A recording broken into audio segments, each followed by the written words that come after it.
takes about whatever she feels she needs to discuss with people.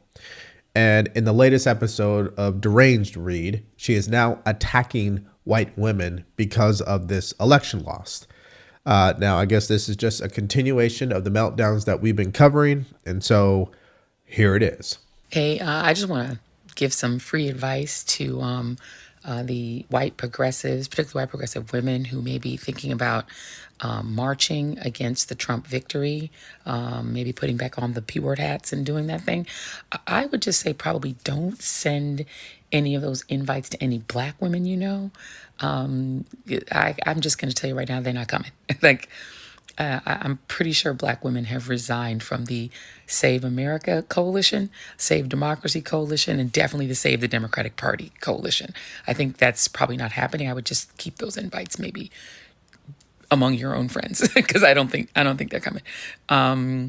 But yeah, I think black women are now on the Save Black Women, Prioritize Black Men, and prioritize black communities, black businesses, and the black spaces, but Save America, Save the Democratic Party. Yeah, I don't think that's happening. Now, I want to ask you guys a question. If you were white, even a white male Christian, and you said something like this and you worked for CNN or MSNBC, what do you think will happen to you? I mean, you'd be fired immediately.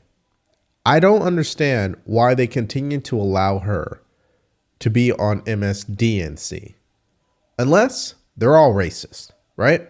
Because when you have someone who comes out and speaks that way about other racial groups, number one, it shows the lack of intelligence, of course.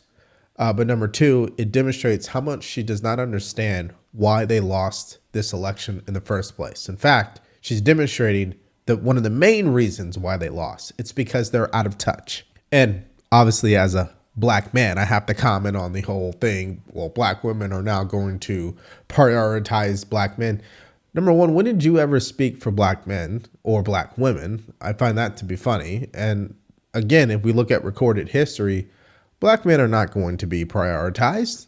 It just isn't the culture that we live in. Now, she's still trying to explain or understand why Kamala Harris lost. And at this point, I know you and me are thinking the same. Will you just let it go and move on? As we try to unpack exactly what happened in last week's election and how Donald Trump won, there's one particularly disingenuous argument that has emerged.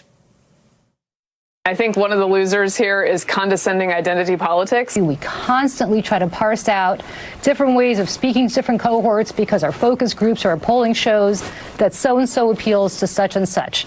That's not how normal people think. The dominance of identity politics on the left, which made it push for all kinds of DEI policies that largely came out of the urban academic bubble, but alienated many mainstream voters.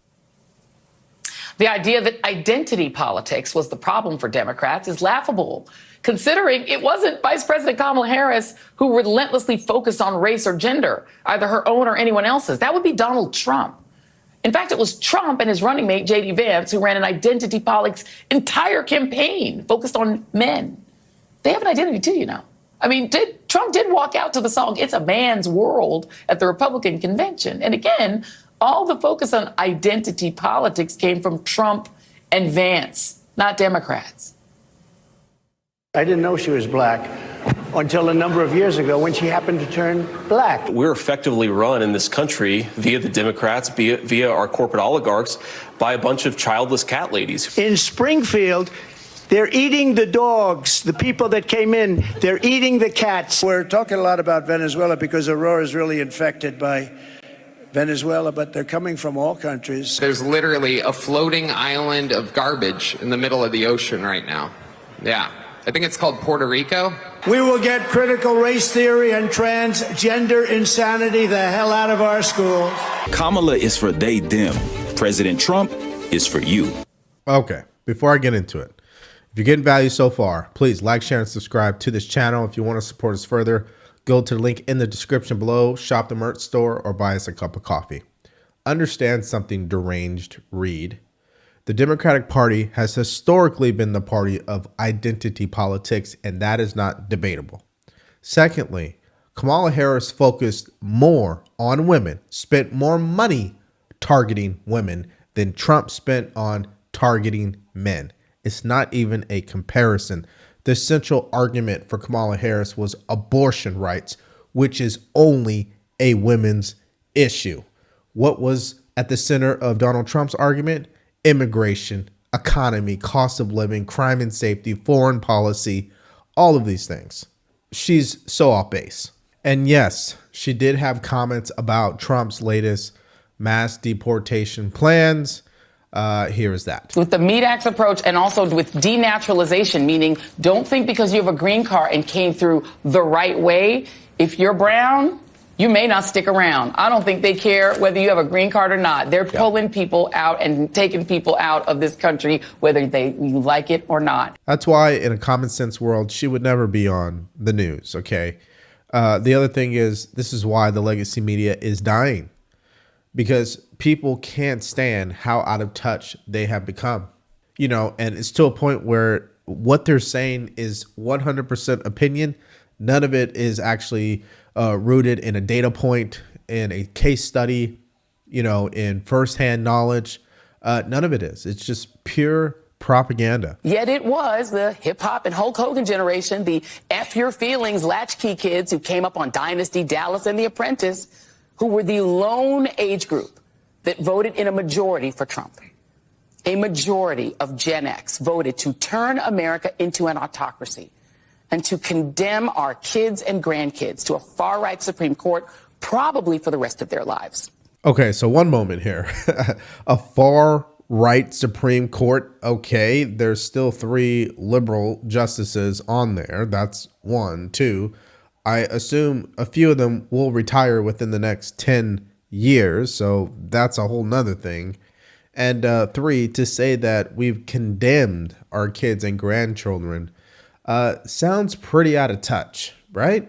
And it was not just Gen X, because while 91% of black women voted for Kamala Harris, 53% of white women overall voted for Trump, despite the open disrespect and demonization hurled by J.D. Vance and the Supreme Court stripping women's bodily autonomy, courtesy of Donald Trump, who closed his repulsive campaign by dropping the B word on Nancy Pelosi. So as we move forward in this country, we're going to find that there will be people deranged just like her, ready every step of the way to push misinformation.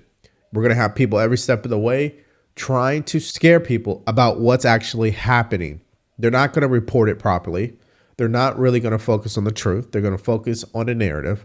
And now that clearly Trump has won the presidency handedly, by the way, what else do they have left? Well, it's their opinions. That's what they have left.